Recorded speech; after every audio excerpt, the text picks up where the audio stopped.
वालेकुम। कैसी है मेरी यूट्यूब फैमिली। आई होप आप सब लोग अपने अपने घरों में बहुत खुश होंगे। अल्लाह ताला आपको हमेशा खुश रखे, आबाद रखे, आमीन सुम आमीन।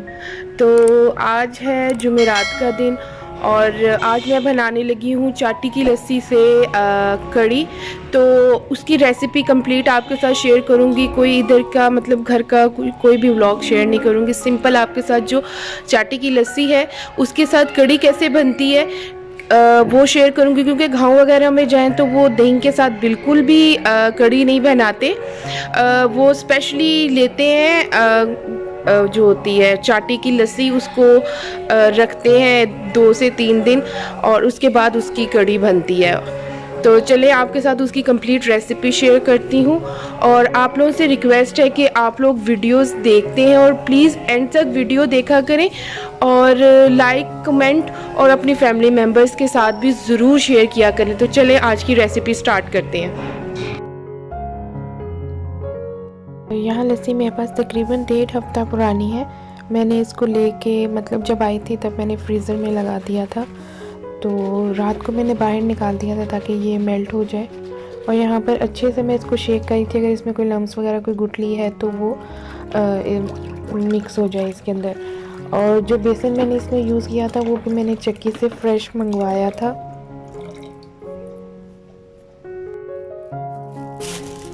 और इसके अंदर अब मैं डाल दूंगी 4 चम्मच भरकर बेसन के। और बेसन भी मेरा माशाल्लाह से बिल्कुल फ्रेश है। फ्रिज में मेरे पास पड़ी हुई है थोड़ी सी दही, वो भी तकरीबन 4 दिन पुरानी है। और लस्सी को मैंने टेस्ट किया था, वो भी माशाल्लाह से काफ़ी खट्टी है। इसके अंदर और मतलब एडिशन खट्टा करने के लिए करने की ज़रूरत नहीं है, जैसे अनारदाना डालते हैं या लेमन डालते हैं, ये डालने की बिल्कुल ज़रूरत नहीं है। 1 चम्मच भर के मैं इसमें डाल दूंगी लाल मिर्च का और 1 टीस्पून भर के मैं हल्दी का डाल दूंगी। और अभी इस पॉइंट पे मैं 1 टेबल स्पून जो है ना वो भर के नमक का डाल दूंगी और बाद में मैं टेस्ट कर लूंगी कि इसमें मज़ीद नमक की ज़रूरत है कि नहीं। अब इसको अच्छी तरह से मैं विस्क कर लूंगी ताकि इसमें कोई गुठली वगैरह ना रह जाए।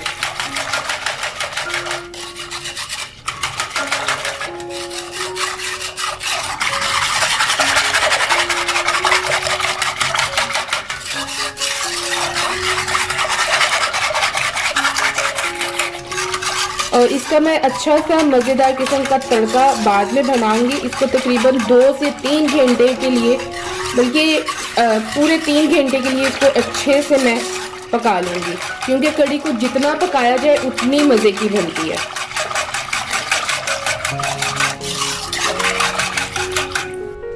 तो ये यहाँ पर अच्छे से फैल चुकी है और इसमें कोई लम्स वगैरह कोई गुठली वगैरह कुछ भी नहीं है।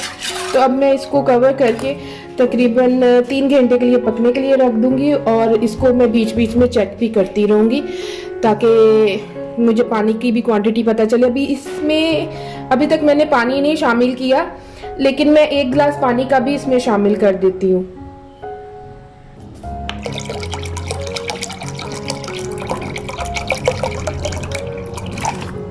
तकरीबन 1 गिलास पानी मैंने इसमें शामिल कर दिया। तो अब मैं इसको कवर कर दूंगी।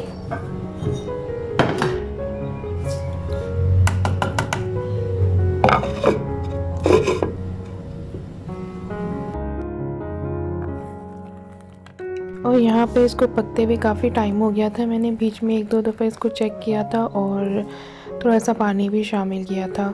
तो असर की रखी थी और अब ईशा का टाइम हो रहा था। हाफ प्याज लिया मैंने और ये आलू है आधा किलो, और ये थोड़ी सी पालक मेरे पास पहले से कटी हुई फ्रीज़र में पड़ी थी, तो ये वो ले ली। और मैंने 2 हरी मिर्चें। अब मैं इनको बारीक बारीक आलूओं को भी काट लूँगी और प्याज को भी, और फिर मैं आपसे मिलती हूँ।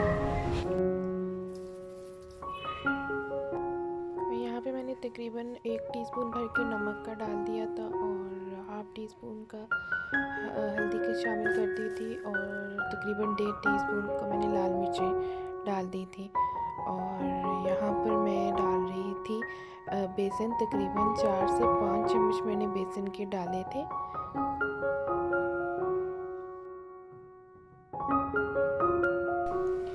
और यहाँ पर मैंने सूखा धनिया ले लिया था और उसको हाथ पे मसल के वो भी मैंने शामिल कर दिया था। और बगैर पानी डाले इसको पहले मैं अच्छे से मिक्स करूँगी। और इससे पता चल जाता है कि आपको कितनी पानी की क्वांटिटी चाहिए। इसको अब मैं अच्छे से सारा मिक्स करके तकरीबन हाफ़ कप पानी इसमें गया था। और इसको क्रिस्पी बनाने के लिए मैं हमेशा पकोड़ों में ना डालती हूँ आटा। तकरीबन मैंने 1 टेबलस्पून 1 से 1.5 टेबलस्पून मैंने इसमें आटा भी शामिल कर दिया। और ये पक पक के इसका काफ़ी हद तक पानी जो है वो खुश्क हो गया। इसके अंदर मैं पानी शामिल कर दूंगी 1 गिलास और इसको मैं साइड पे चूल्हे पे रख दूंगी। ये पकता रहेगा और इस चूल्हे के ऊपर मैं जो पकोड़े हैं वो फ्राई कर लूँगी। और यहाँ मैंने कढ़ाई में घी डाल दिया और अब इसके गर्म होने तक का मैं वेट करूँगी। फिर इसमें मैं पकोड़े फ्राई कर लूँगी। पकोड़े बनाते हुए हमेशा आपने जो ऑयल है वो स्टार्ट में थोड़ा सा गर्म ज़्यादा करना है और उसके बाद आपने जो अपनी फ्लेम है ना वो मीडियम कर देनी है, नहीं तो जो पकोड़े होते हैं वो ऑयल चूस लेते हैं सारा।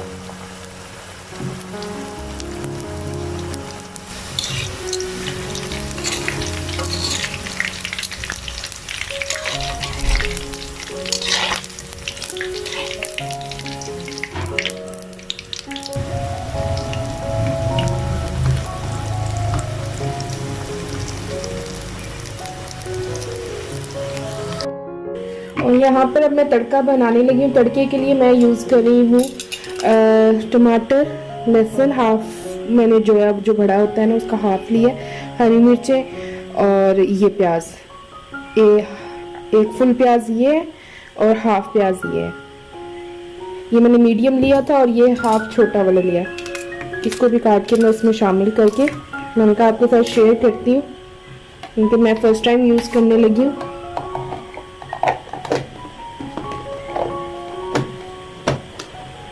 बिस्मिल्लाहिर्रहमानिर्रहीम।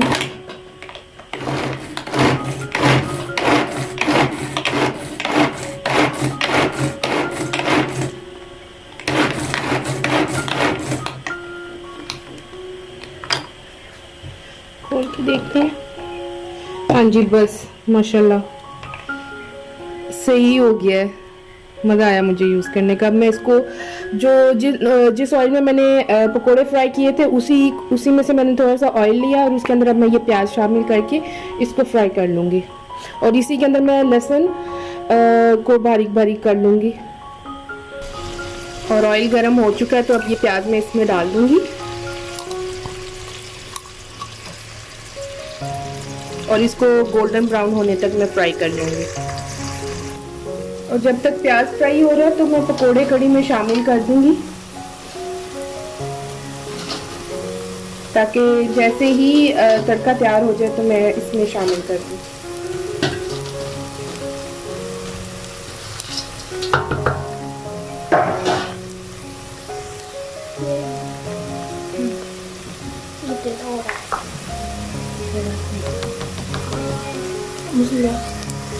और यहाँ प्याज जो है वो गोल्डन फ्राई हो चुका हुआ है तो इसके अंदर अब मैं ये लहसुन डाल दूँगी। इसको भी मैंने चॉपर में डाल के बारीक बारीक कर लिया था।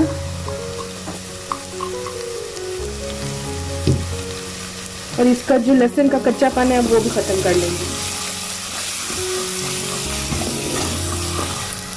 और यहाँ अब इसमें टमाटरों की पेस्ट शामिल कर देंगे।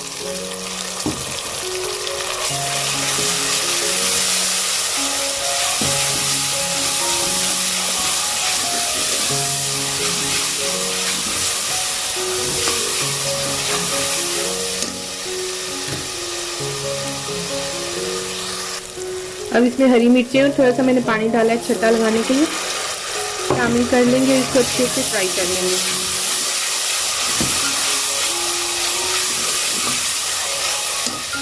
और यहाँ मेरे पास 5-6 लाल मिर्चें हैं, ये घर में मैंने सुखाई हैं, ये भी शामिल कर दूँगी।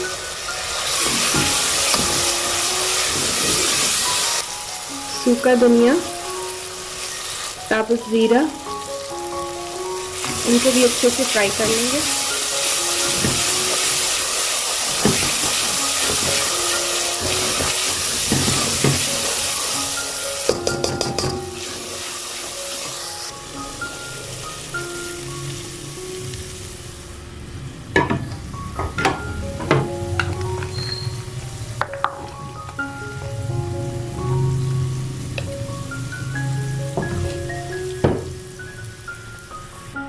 अब इसको 5 से 10 मिनट और पका लूँगी। और अब मैं इसमें शामिल कर दूँगी लास्ट में हरा धनिया, ताकि इसकी थोड़ी सी अच्छी सी टेम्पटिंग सी लुक आ जाए।